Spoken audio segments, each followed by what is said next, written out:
बिमा समितिको अध्यक्ष भएर आउनुभएको छ, बधाई छ यहाँलाई। धन्यवाद। यो आउँदाखेरि कस्तो देख्नुभयो बिमा समिति? होइन, यो म आएको त धेरै भइसक्यो पनि छैन, 2 हप्ता भयो। अलिअलि मेरो आफ्नो व्यक्तिगत समस्या पनि छ। तर यसो मैले चाहिँ नि सरसर्ती हेर्दाखेरि अब यो अर्थतन्त्रमा सबैभन्दा बढी प्रभाव पार्न सक्ने क्षेत्रको रूपमा मैले यसलाई लिएँ। र यो सम्भावना पनि मैले देख्दैछु के भने अब अहिलेसम्म नेपालको बिमा क्षेत्रबाट चाहिँ नि हाम्रो अर्थतन्त्रमा भएको योगदान, अब यसको एक्सेसको हिसाब गर्ने हो भने 24-25% जति चाहिँ जम्मा छ होइन। र अर्थतन्त्रको जिडिपीमा यसको योगदान भनेको 3%को हाराहारीमा छ भनेपछि एकातिर हामी 25%मा चाहिँ नि हाम्रो चाहिँ एक्सेस छ होइन। जिडिपीमा 3% त्यो एक्सेसमा हामीले योगदान दियौँ भने हामीसँग त 100%को ठाउँ त बाँकी नै छ होइन। यदि हामी चाहिँ त्यसरी पुग्न सक्यो एग्रेसिभली भने सबै जनताले यो सेवा पाउन सक्यो भने होइन, अब मलाई लाग्छ के भने यसको असाध्यै राम्रो योगदान चाहिँ नि अर्थतन्त्रमा रहन्छ र यसको दूरगामी प्रभाव पनि हुन्छ। किनभने सुरक्षित भविष्य छ भन्ने कुरो भइसकेपछि मान्छेले ढुक्क भएर चाहिँ नि अरू काम गर्न पाउँछन् होइन। त्यो सुरक्षाको प्रत्याभूति दिने चाहिँ नि एउटा निकाय भनेको चाहिँ नि बिमा हो। र संसारभरिको तपाईँले ट्रेन्ड हेर्नुभयो भने पनि हामीले के पाउँछौँ भने बिमाको व्यवसाय, अब मलाई लाग्छ कुनै पनि यस्तो एरिया छैन जहाँ बिमाको चाहिँ नि व्यवसाय चाहिँ नि पुग्दैन। अब हामी कहाँ त्यो चाहिँ नि त्यसको अभाव देखिएको छ होइन। अब हामी सीमित घेरामा सीमित ठाउँमा स्वर केन्द्रित भयौँ होइन। यसको प्रभाव त तपाईँको चाहिँ नि दूरदराजका गाउँका मान्छेहरू होइन, त्यसले थोरै पैसाको चाहिँ नि प्रिमियम भनौँ न तपाईँको तिरेर होइन एउटा निश्चित अवधिभित्र एउटा राम्रै पैसा पाउँछन् र त्यसले तिनको चाहिँ नि जीवन स्तरमा राम्रै प्रभाव पर्छ भन्ने देखिन थालेपछि मलाई के लाग्छ भने यसको व्यापकता पनि यसले पाउनेछ र विश्वास पनि आर्जन गर्छ। त्यसले मेरो हिसाबमा चाहिँ नि यसको दुवै पाटाहरू छन्। तपाईँले भन्न खोजिरहेको कुरो म बुझिरहेको छु। यसका चाहिँ नि राम्रा पाटाहरू पनि छन्। अब एटलिस्ट 25% मान्छेलाई यसले सर्भिस अहिले दियो। यसका खराब पाटा पनि छन्। केही मान्छेहरूको चुङ्गुलमा छ यो, केही व्यक्ति विशेषले चाहिँ यसलाई होल्ड गरेर बसेको छ होइन। यसमा क्रस होल्डिङहरू भएको पनि देखिन्छ। त्यसपछि नित मान्छेको चाहिँ नि अब स्वार्थको लागि उसको मुनाफाको लागि सञ्चालन भयो जस्तो पनि देखिन्छ।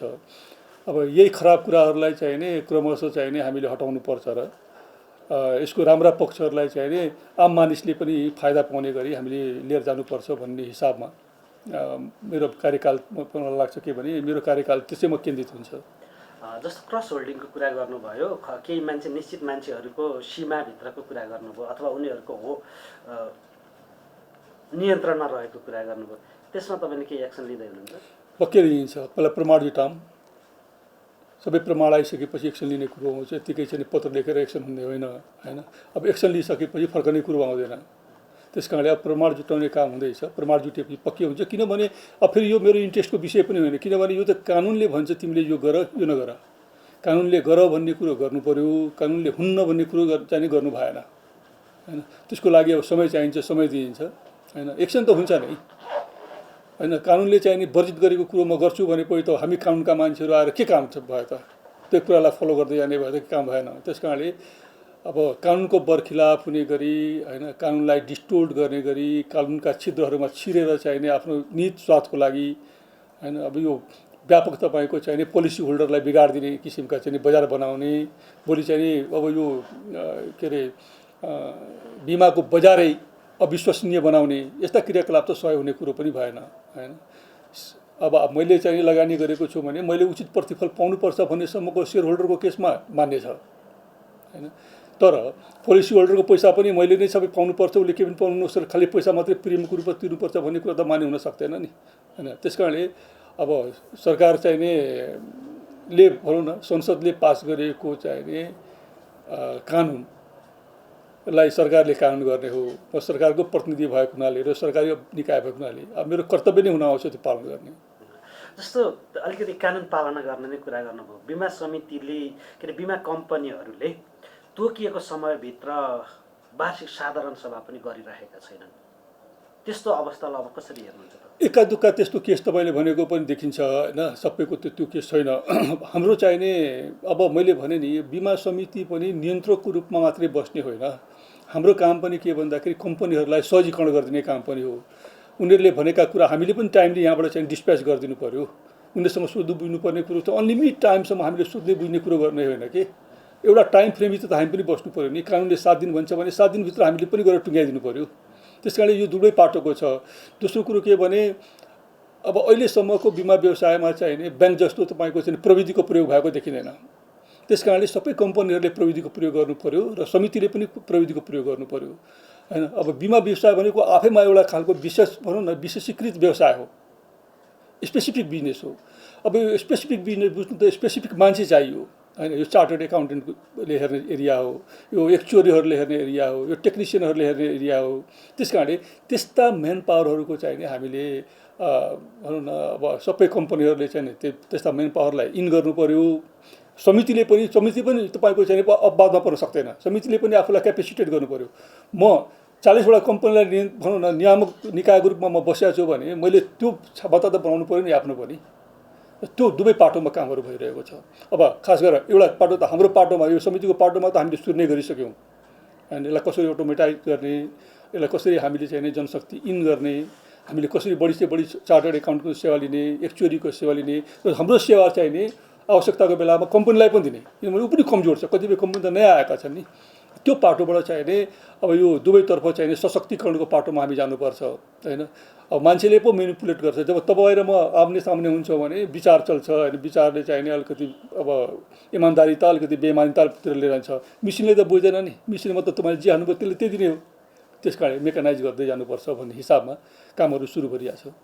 जस्तो बिमा क्षेत्रको कुरा गर्ने हो भने बिमा गर्ने बेलामा अलिकति बदमासी भएको कुराहरू बाहिर आइरहेका हुन्छन्। जस्तो आज पनि यो अभिकर्ताहरूको चाहिँ एउटा नेटवर्किङ जस्तो गरेर कमिसन चाहिँ त्यो लिने खालका कुराहरू पद्धतिहरू पनि आएका छन् भन्ने सुनिन्छ। त्यस्तो कुराहरूलाई चाहिँ अब कसरी हेर्नुहुन्छ? अनेक कुराहरू छन्, अनेक विकृति छन्। अब यस्तो सबैलाई चाहिँ अब भनौँ न एउटै डालोमा राखेर हेर्नु भएन। यहाँ इमान्दार मान्छे पनि छन्, इफिसियन्ट मान्छे पनि छन्, बेइमान मान्छे पनि छन् होइन। त्यसैले अब इमान्दारहरूको बिचबाट बेइमानलाई हामीले सेग्रिगेट गर्नु पऱ्यो। यिनलाई कारबाहीको दायरामा ल्याउनु पऱ्यो। यिनका फल्टहरू के भन्ने कुरा हाम्रो चाहिने समितिको इन्सपेक्सन गर्ने टोलीले गएर हेर्नु पऱ्यो कसले कसले फल्ट गर्दैछ। आज तपाईँले चाहिँ नि होइन एकल बिमा गराउने, भोलिका दिनमा आएर सरेन्डर गएर बैङ्कबाट जुत लिने, यी सबै कुराहरू बन्द गर्नु पऱ्यो कि यो व्यापार होइन, यो बिजनेस होइन। यो इथिकली तपाईँले गर्न नमिल्ने कुरो हो। तपाईँले मुलुकलाई चाहिँ ढाँट्दै हुनुहुन्छ, देशलाई धोका दिँदै हुनुहुन्छ निस्वार्थको लागि होइन। एउटा चाहिँ नि पर्टिकुलर व्यक्ति कम्पनीको र एउटा पर्टिकुलर अभिकर्ता चाहिँ कम्पनीको मिलेर चाहिँ नि सबै दोहन गर्न पाइँदैन होइन।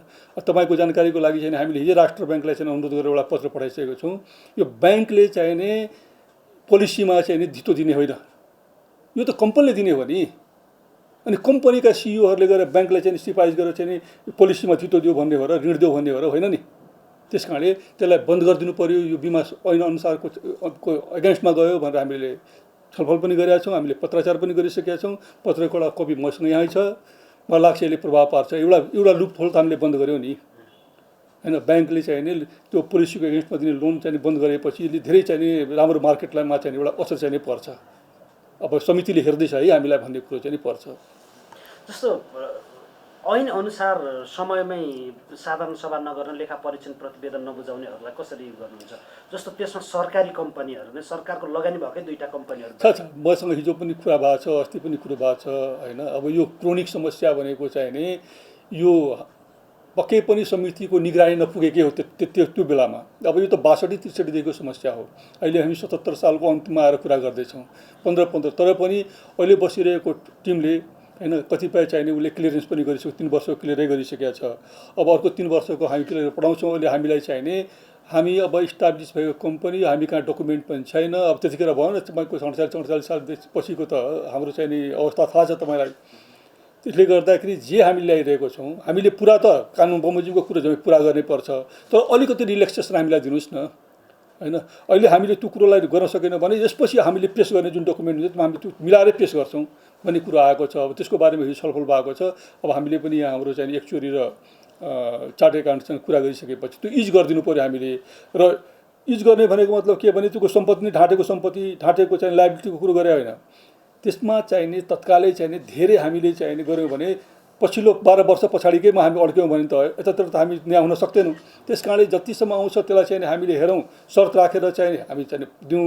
पछिल्लोपल्ट आउने जुन तपाईँको भनेको हाम्रो चाहिँ आर्थिक विवरण छ त्यो सबै मिलाएर आउनु पर्यो भन्ने शर्त राख्यो र उहाँहरूले चाहिँ हामी बोर्डबाट चाहिँ निर्णय गरेर प्रतिबद्धता व्यक्त गरेर पठाउँछौँ। त्यसपछि तपाईँहरूले हामीलाई दिनुहोस् भनेको छौँ। हामीले सकेसम्मको सपोर्ट तपाईँलाई गरेर आफ्नो अकाउन्टलाई इन्टेक्ट गर्नुहोस्, आजपछि नबिग्रिने बाटो खोल्नुहोस् भनेर भनिरहेको छौँ। तपाईँलाई अलिकति चित्त पनि दुख्ला मेरो यो प्रश्नले, तर सोध्नै पर्नेछ मलाई। सरकारी लगानी भएका सरकारी कम्पनीहरूलाई चाहिँ केही सहुलियत सुविधा दिनलाई अलिकति हामी तयार हुने रेगुलेटर, नियामक निकाय, तर निजी क्षेत्रका कम्पनीहरूमाथि चाहिँ अलि निर्मम हुने भन्ने त्यस्तो छैन। त्यस्तो होइन, समितिले हेर्ने भनेको त एक पार हो।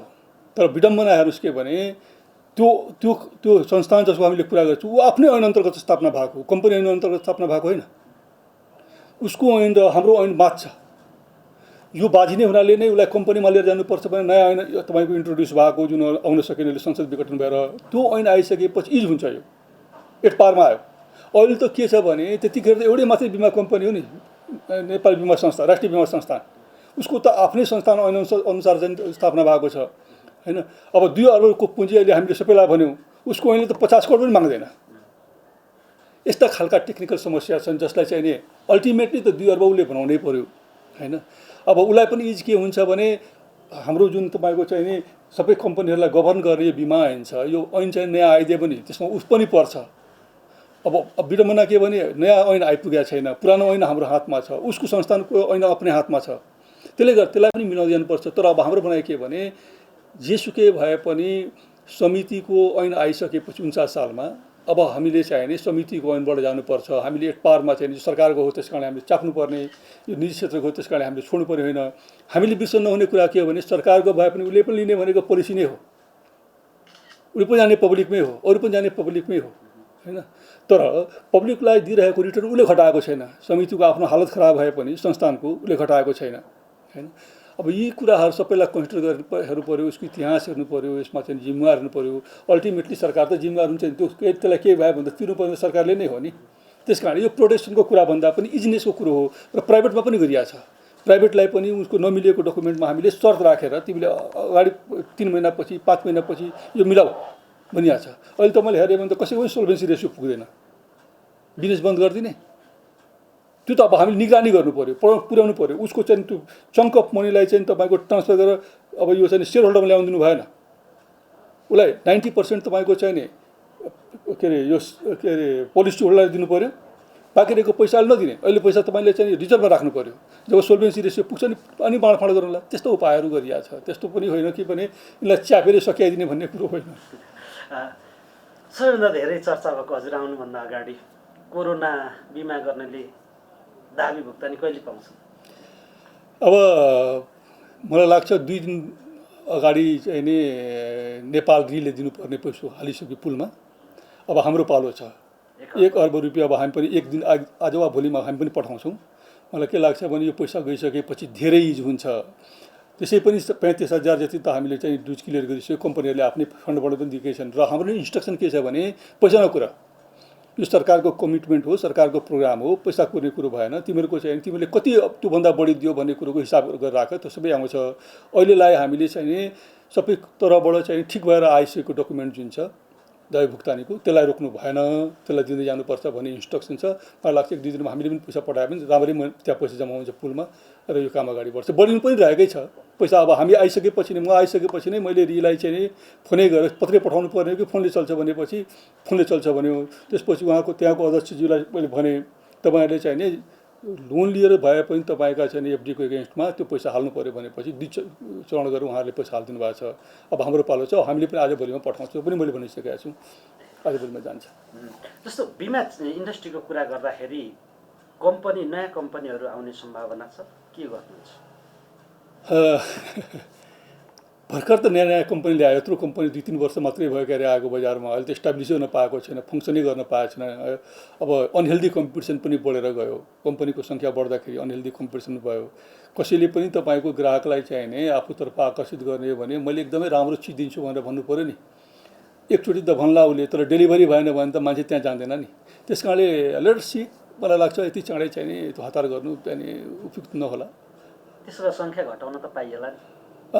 यो पनि अहिले तत्कालै चाहिँ नि 1-2 वर्ष त त्यो पनि हात नहालौँ, किनभने भर्खरै जन्माएका छ होइन, अलिकति उसलाई चाहिँ हुर्कन दिनु पऱ्यो, अलिकति सेवा टेवा दिनु पऱ्यो, होइन भने त अल्टिमेटली ब्याङ्कको मर्दा जस्तो जानु परिहाल्छ नि। तपाईँलाई के लागिरहेछ, कसरी सुधार हुन्छ यहाँको यो कम्पनी?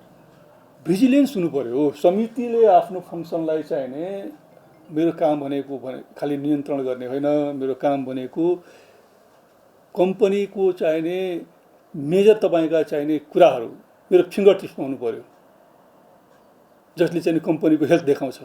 ती सबै कुरा मेरो फिङ्गर टिपमा हुनु पऱ्यो। त्यसको लागि मसँग कम्पिटेन्ट मेरो चाहिने मसँग भएको फोर्स कम्पिटेन्ट हुनु पऱ्यो। हाम्रो चाहिने इन्सपेक्सन हुनु पऱ्यो, on site off site inspection हुनु पऱ्यो। हामीले डकुमेन्टबाट चाहिँ डेटाहरू विथड्र गरेर हेर्नु पऱ्यो, तत्काल कारवाही गर्नु पऱ्यो। हाम्रो फेरि पारा कस्तो छ भने चिठी लेखेर पठाउने हो कारवाहीको। चिठीमा के रेस्पोन्स आयो थाहा छैन, रेस्पोन्स आएपछि त्यो हामीले भनेअनुसारको आयो कि आएन भन्ने कुरा हामी हेर्दैनौँ, त्यो पत्र थन्काएर हामी राखिदिन्छौँ। त्यो होइन, तपाईँले कुनै कुरो उठान गरिसकेपछि त्यसको फाइनल स्टेजमा पुर्याइदिनु पऱ्यो होइन। त्यो पारामा 4-5 वटा 10 वटा हामीले चाहिँ गर्न सक्यो भने मलाई लाग्छ आफै इन्टेक्ट भइहाल्छ जम्मै कुरो। त्यस कारणले मार्केटमा मेरो दृष्टि चाहिँ जानु पऱ्यो है। यो समितिको दृष्टि भनेको जुन उद्देश्यले कम्पनी स्थापना गरिएको हो त्यो उद्देश्यमा कम्पनीले रन गरिरहेको छैन होइन। तपाईँले एउटा हातबाट लिने अर्को हातबाट फिर्ता गर्ने परम्परा चलाउनु भएको छ यहाँ के अरे बिमामा होइन। अब तिमीले चाहिँ नि उधारो बिमा चलाउनु भएको छ, उधारोमा कहीँ बिमा हुन्छ मैले त आजसम्म सुनेकै थिइनँ। पेसनरले बिमा हुन्छ। त्यस्ता निटिग्रिटीका त धेरै पाटोहरू छन् होइन। अब एकपल्ट चाहिँ नि सिइओहरूलाई राखेर पनि कुरो गर्नुपर्ने छ। अलिकति म आफै पनि अलिकति टाइम दिन सक्ने हौँ। मलाई लाग्छ चाहिँ नि यो 5-6 महिना 7 महिनामा तपाईँले चेन्ज हेर्नु होला, राम्ररी चेन्जहरू हुन्छ होला। म सक्न लागेँ, हजुरको व्यक्तिगत केही कुरा गर्छु। तपाईँको प्रोफेसनल ब्याकग्राउन्ड गृह मन्त्रालयमा लामो समय, अनि हुन त हामीले इन्टरभ्यू गरेर त फर्स्ट टाइम होला, तर तपाईँसँग कुरा गर्दाखेरि कडा मिजाजकै हुनुहुँदो रहेछ होइन सर? यो त अब मान्छेको मिजाजले त केही अर्थ राख्दैन होइन। यो त तपाईँको गिरगिट हुन्छ नि, त्यसले पहिला तपाईँ टोक्ने प्रयास गर्छ, तपाईँ अलि अडेपछि उसले रङ चेन्ज गर्छ।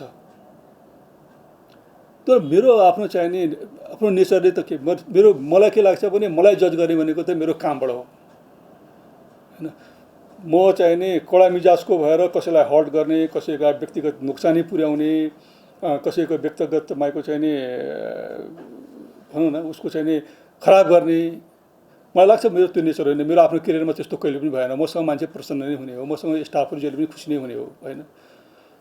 मेरो चाहिने कडा मिजाज पनि के भने गर्नुहुन्छ कुरो भन्ने कुरो चाहिँ नगर्ने, गर्नै हुन्न भन्ने कुरो चाहिँ गरेपछि त मिजाज त कडा यसै भइगयो नि, हो कि भएन?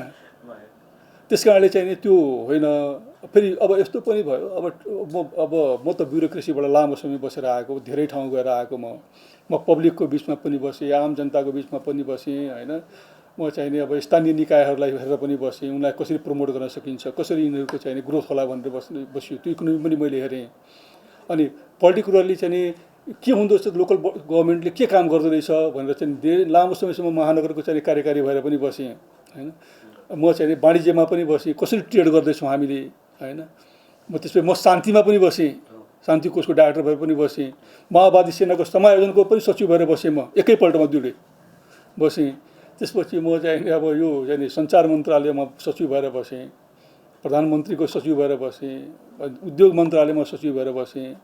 त्यस कारणले अब त्यो मल्टी तपाईँको एरियाहरूको चाहिने एक्सपिरियन्सहरू, म आफूलाई मास्टर कहिले पनि भन्दिनँ, म विज्ञ होइन र म विज्ञ हुनु पनि पर्दैन। म विज्ञ हुने भए चार्टर्ड एकाउन्टेन्ट किन चाहियो मलाई, म विज्ञ हुने भए आइटीको मलाई किन चाहियो, सबै कुरा म गर्न सकिहाल्छु नि, त्यो होइन। मैले चाहिने त टिममा काम गरेँ हो। मैले भनेको भिजनमा गभर्मेन्टले दिएको चाहिँ जुन म्यान्डेट छ त्यो भित्र बसेर चाहिँ नि मेरो फङ्सनलाई चाहिँ सघाउनु पऱ्यो होइन। म त चाहन्छु कि मेरो स्टाफमा भन्दा अगाडि दौडुन्, म त दौडिरहेकै छु, दौडुन्, अहिले दौडिरहेको छन् यहाँ। म आएको भयो 10 दिन जति अफिस जानेको दौडेका छन्। धेरै कुरोहरू यहाँ धेरै कुरो भइसकेको छ 10 दिनमा। अहिले मलाई लाग्छ 10 वटा चिठी त मेरो यहाँ मैले राखिरहेको छु, उहाँहरूले दिएर मलाई बजार दिनु पऱ्यो तपाईँहरूले, ताकि तपाईँहरूलाई मैले फलोअप गर्न सकौँ। मैले जुन निर्णय गरेँ यो गर भनेर भनेपछि तपाईँले पत्र पठाउनु भयो होइन, त्यो पठाएको चिठी मलाई दिनु पऱ्यो। अब 10 दिनपछि मैले फलो गर्छु, चिठीको रिजल्ट के आयो त? कम्पनीले रेस्पोन्स गर्नु पर्यो नि मलाई। त्यो हिसाबले चाहिँ नि अब म चाहिँ नि भिजिलेन्ट छु, म हेरिरहेको छु सबैलाई। म यहाँ बसिरहेको छु, तर म पछाडि पनि हेरिरहेको छु, यता पनि हेरिरहेको छु। बेला बेलामा उठेर हिँड्छु पनि म। अब मलाई भएको जानकारी अनुसार नारायण प्रसाद सिलवाल यहाँको दाइ हो, त्यस्तो थर्ड फिगर। मैले त्यता नहेरी भनेको थिएँ। र बिमा समितिका पूर्व अध्यक्ष सम्झिँदाखेरि उहाँलाई सम्झिन्छौँ, हामी आज पनि सम्झिन्छौँ। तपाईँलाई पनि सम्झिनै पर्छ होला है सर? मेरो भाग्य, प्रयास चाहिँ हुन्छ मेरो। अझ त्योभन्दा पनि बढी सम्झाउने प्रयास हुन्छ। कुन क्षेत्र हो त उहाँको पोलिसी मेकिङ लेभलमा सबैभन्दा? एभ्री एरिया मेरो कार्यक्रम के हुनुपर्छ, मैले जनतालाई अब मैले भने नि चारवटा पाटोमा हामीले काम गर्नै पर्छ कि यहाँ, जुन ऐनले आफ्नो प्रस्तावनामा बोलेको छ। म किन कम्पनीहरूको लागि चाहिँ नियमित गरिदिनको लागि, म किन कम्पनीलाई व्यवस्थित गरिदिनु पर्यो, म किन कम्पनीलाई विकसित गरिदिनु पर्यो, र म किन कम्पनीलाई नियन्त्रणमा राख्नु पर्यो। यो चारवटा एरियामा काम हुन्छ, कुनै एउटा पक्षमा मात्रै काम हुँदैन यहाँ। डराउनु कि नडराउनु कम्पनी तपाईँसँग? डर त मान्नुपर्ने हो, डराउनु जडाउनु पर्छ हो र? तपाईँ त सहजीकरण गर्ने सहजकर्ता होइन र? होइन, त्यो मात्रै होइन। मैले मेरो चाहिँ नि पहिलो दिनको बहालीमा साथीहरू आउँदाखेरि मैले भनेको थिएँ, कृपया कृपया कृपया मलाई नियन्त्रक नबनाउनुहोस्, मलाई विकास तपाईँहरू गर्न दिनुहोस् होइन। अनि तपाईँहरूले मलाई अभिभावक भन्नुभयो, बाउ भन्नुभयो होइन। बाउले के गर्छ छोराछोरीलाई? सबै कुरो गर्दै आउँछ, बदमासी पनि कुट्दैन, थप्पड लाउँदैन। हो, त्यो थप्पड लाउने अवस्था नबनाउनुहोस्, मैले भने हो। आज पनि त्यही भन्छु म। सबै कुरोमा चाहिँ नि हाम्रो चाहिँ नि अब एक्सेस हुन्छ, धेरै इन्फर्मेसन हामीसँग अहिले पनि गेदर भइरहेको छ। त्यो बाटोमा नजानुहोस्, बिग्रने बाटोमा नजानुहोस्। तपाईँले एउटा के चाहिँ देख्नुभयो सर? जस्तो आएर हेर्दाखेरि यो बिमाको स्वच्छ बिमाको जुन अवधारणा, बिमा हाम्रा ऐन कानुन, हाम्रा प्रावधान अनुसार यसको मात्रा कति छ? त्यो स्वाभाविक गर्नुपर्ने गरिएको होइन। म त अरू कसैलाई दोष दिँदैन, किनभने यो सबै कुरो भनेको चाहिँ नि बिमा समिति यो कुरोलाई सबै कुरो हेरेर चाहिँ नि फिङ्गर टिप्समा इन्फर्मेसन राख्नुपर्ने, फिङ्गर टिपबाट चाहिँ तपाईँको चाहिँ नि उसलाई चाहिँ नि तपाईँको चाहिँ नि अलर्ट गर्नुपर्ने होइन, ऊ इन्सपेक्सनमा जानुपर्ने, यो जम्मै काम भनेको चाहिँ नि बिमा समितिको हो होइन। कम्पनीले तपाईँलाई किन ओबे गर्छ? पहिलो कुरो कानुनमा व्यवस्था छ, त्यस कारण तपाईँ ओबे गर्नुपर्छ। दोस्रो कुरा तपाईँ भिजिलेन्ट हुनुहुन्छ, तपाईँ ऊभन्दा फास्ट हुनुहुन्छ, उसका सबै तपाईँलाई चाहिँ नि राम्रा नराम्रा कुरा थाहा छ। अनि तपाईँ टेर्ने कुरो आउँछ नि, तपाईँ कहिले पनि नजाने, यहाँ पेपरमा खेलेर बस्ने। त्यस कारणले मेरो भनाइ के भने अब हामीले त्यो पाटोलाई छोडेर अब हामी चाहिँ अलिकति फास्ट कुद्नु पऱ्यो, अलि आफूलाई सशक्त बनाउनु पऱ्यो, अलि आफूलाई चाहिँ यो एरियाको जानकारी बनाउनु पऱ्यो। सबैलाई थाहा छ, तपाईँहरू सबै उहाँहरू सबैभन्दा म चाहिँ नि त्यो बिमाको हिसाबमा चाहिँ नि सबैभन्दा कमजोर मान्छे हुँ। अब मैले त्यो ठाउँमा पुग्नु त आफूलाई त्यति सक्षम त बनाउनु पऱ्यो नि होइन। त्यस कारण यो के हो भने बिमा समिति पहिला आफू सशक्त हुन साथै के हुन्छ भने उसले सशक्तिकरणको अभियान चलाउँछ, अरू कम्पनीलाई पनि सशक्त गर्नु पऱ्यो। मैले अघि पनि भने नि, कम्पनीले किन नराख्ने? तपाईँले बोनस चाहिँ त्यत्रो दिन मिल्ने, अनि तपाईँले चाहिँ एकचोटि राख्न नमिल्ने नसक्ने, तपाईँले आइटीको चाहिँ प्रोग्राम राख्न नसक्ने। भोलिका दिनमा त तपाईँका सबै तपाईँको चाहिँ आइटीका इन्फर्मेसनहरू हाम्रो सर्भरमा चाहिँ इन्टरलिङ्क हुनु पऱ्यो। जति तपाईँले कम इन्टरफेस गराउनुहुन्छ व्यक्ति र व्यक्तिको, त्यति कम तपाईँको चाहिँ करप्सन हुन्छ, त्यति कम तपाईँको चाहिँ बदमासी हुन्छ कि। मैले भने मिसिनले बोल्दैन, तजबिजी अधिकार त्यहाँले प्रयोग हुँदैन। त्यसैले अब यो पाटो त मैले जतिसुकै भने पनि यो पाटो भनेको अबको हाम्रो बिमाको चाहिँ बजारलाई ग्रोथ गर्ने हो भने, हामी चाहिँ तल्लो लेभलसम्म पुग्ने हो भने लिटरेसी पहिलो। म जतिको मान्छेले त सम्पत्ति बिमा कसरी गर्छ थाहा छैन होइन। मेरो घरको बिमा कसरी गर्ने मलाई थाहा छैन, किनभने म कहाँ त्यो इन्फर्मेसन पुगेकै छैन कि। काठमाडौँमा बस्ने म भने तपाईँ कल्पना गर्नु दूरदराजको मान्छेको कसरी हुन्छ बिमा। त्यस कारणले यो प्रोग्रामलाई, यो क्याम्पेनलाई हामीले बढाउनु पऱ्यो कि व्यक्तिले बुझ्नु पऱ्यो बिमा भनेको के हो, बिमाबाट उसलाई के फाइदा हुन्छ, उसको कुन चाहिँ प्रोपर्टीको रक्षा हुन्छ, कसरी हुन्छ। अभिकर्ता कस्तो बनायो? ढाँट्ने, लाइसेन्स लिने, काम गर्ने ढाँट्ने म चाहिँ नि बिमित हो भने मलाई थाहै छैन के गराएको छ, 1 लाख रुपियाँको चाहिँ नि भन्यो मैले गर्थेँ, त्यहाँ के लेखेको छ कस्तो लेखेको छ उसको काम होइन। उसले त गाउँमा मान्छे जम्मा गरेर होइन, अहिलेको बेलामा त पालिकालाई पनि जम्मा गरिदिन्छ मान्छे जम्मा गरेर एउटा क्लास मात्रै लिइदियो भने ल बिमाका शर्तहरू यस्तो हुन्छन्, बिमा बढ्यो कतिजना मान्छे हुन्छ, 25 जना मान्छे लिटरेट भयो होइन, 25 जनाको परिवार कतिवटा हुन्छ, त्यति मान्छे लिटरेट भयो होइन। 125 भयो 5 जना राख्दा नि। अब यो पाटोमा त छैन, मुनाफा मुनाफा मुनाफा ड्यू अन्ड्यू मुनाफा, त्यसरी चल्छ भने बजार चल्दैन नि त्यसरी बजार। अनि राष्ट्र ब्याङ्कले चाहिँ नि तपाईँको चाहिँ नि ब्याङ्कलाई भन्नासाथै उसले मान्नुपर्ने, अनि यो निकाय भनेको चाहिँ नि त्यही निकाय होइन, यसले भनेको उसले मान्नुपर्ने कि नपर्ने। त्यसैले अब यो लेट अस होप होइन, मलाई लाग्छ के भने अब प्रयास राम्रै गर्दै जानुपर्छ। अब धेरै मान्छेले चाहिँ नि राम्रो कुरालाई मान्न थालेपछि त अलिकति मान्छे खराब गर्न थालेपछि डराइहाल्छ नि। दुईटा मात्रै प्रश्न है, अब मेरो सके एकदम छोटो छोटो छ, जवाफ पनि आउँछ जस्तै। पुनर्बिमा कम्पनी थप चाहिने आवश्यकता फिल गर्नुभयो यहाँले? हेर्नुपर्छ। अब पुनर्बिमाको पर्फर्मेन्सलाई हेर्दाखेरि र अहिले चाहिने उसको डेटालाई 5 वर्षको एनालाइसिस गर्दाखेरि मैले भन्नुपर्छ के भने हाम्रो पुनर्बिमा कम्पनीमाथिको चाहिँ कम्पनीहरूको विश्वास कम छ। यसका धेरै कारणहरू हुन सक्छ पछाडि। अस्ति भर्खरै पुनर्बिमा कम्पनीले एउटा चाहिँ नि सबै कम्पनीका सिइओहरू राखेर एउटा चाहिँ नि गोष्ठी गर्नुभएको थियो। त्यहाँ उहाँहरू आफैले पनि प्रष्ट रूपमा यो कुरा राख्नु भएको छ कि हामीमा धेरै कमजोरी छ।